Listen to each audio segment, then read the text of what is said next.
Hello, guys. Good morning, good evening, and good afternoon to all Filipinos there in the Philippines, as well as here in the United States. Good morning, and the Philippines, good evening. Okay?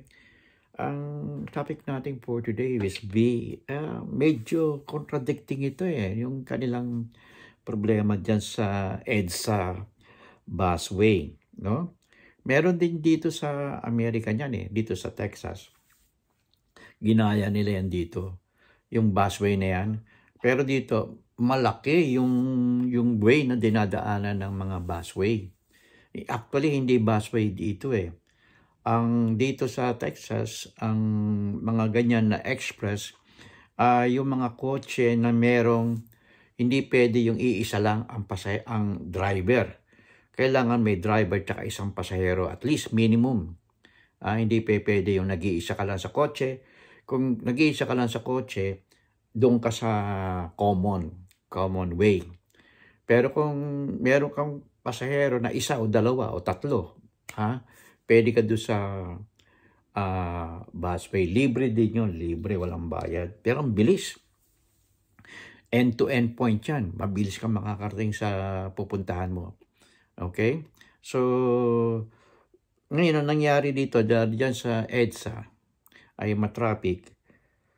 Si MMDA Colonel Nebria ay na-encounter niya si Senator Bong Revilla on EDSA busway. No?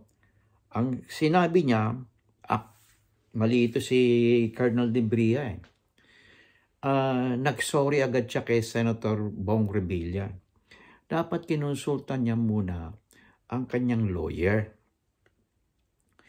Hindi ka pwede magsalita ng derechahan. You need a lawyer to represent you. It is your right.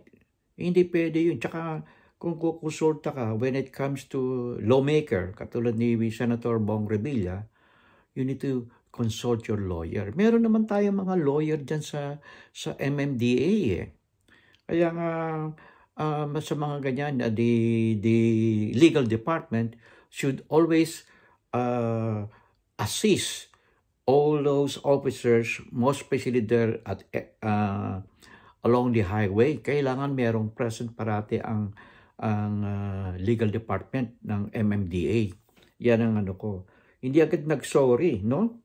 Mali itong ginawa ni kasi pag sinabi mong sorry, you are admitting na sinira mo ang reputasyon ng isang katulad nito ni Senator Bong Revilla. Yan ang pagkakamali niya, no? Bagamat nahuli ng staff niya na MMDA constable ang kotse ni Bong Revilla, according to them, that is a direct violation of the EDSA carousel busway. Hindi sila allowed kahit government official ka pa. Kahit sabihin mo meron kang meeting within the point na kailangan susundin nila, no? Kaya ngayon at saka ang kanyang plaka daw number 8, okay? Dahil hinuli, binuksan ang bintana, nakita ng constable, nandun daw si Senator Bong Revilla. Pero pagdating sa press, dininay ni Senator Bong Revilla, pwede siya mag-deny. Yan. Ang maganda niyan, sana kinunan agad ng litrato o ng video para hindi siya dapat talaga ang mga MMDA constable at ang katulad doon, the Colonel Nebria, there is a lawyer or the legal department should back them up. Kailangan parating nandun ang legal department. They should assist all their staff. Kasi ito ang labanan ng Senate and the local agency, ang MMDA. Yan ang sabi nila, ignorance makes no excuses before the law. Diba? Okay, yan ang alam naman yung background nito ni Senator Bong Revilla Okay? Hindi dapat ganun. Ginagamit nila yung kanilang na-enjoy nila para excuse na sa mga ganitong mga procedure na hindi karapat-dapat, okay? Pero kung totoo yan, biro mo nahuli na, tumigil yung sasakyan at dapat kinuha na ng video. Pinaano nila hindi tinikitan eh. Dapat tinikitan. Dapat tinikitan. They issue a citation report. At yun ang ebidensya. Naku, mali. Mali. Maski na anumang officer, kahit senator, kahit presidente, at dumaan doon, hindi pwede yun. Unless for security. Sasabihin lang security, kasi presidente, yan, pwede yan. O pwede. Pero bakit ka pa dadaan doon? Meron namang sa taas. Hindi ko alam, baka malapit yung pupuntahan ni Senator Bong Revilla. Pero bakit sabi niya nasa Cavite siya? Pwede niya i-deny, pero nahuli. Kasi hindi nyo binidyo. Dapat binidyo nyo. Para ebidensya at binigyan nyo ng ticket. So, tapos in-announce mo, mali yun.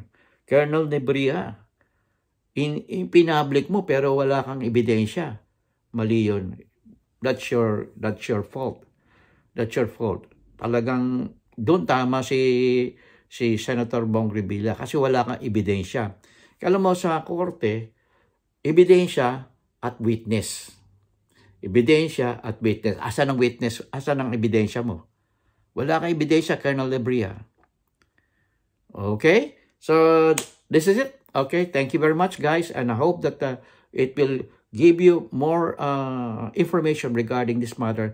It is a legal issue and should be resolved there at the MMDA. Okay? Thank you very much. This is your host, Freddy Filipinos, America Blog.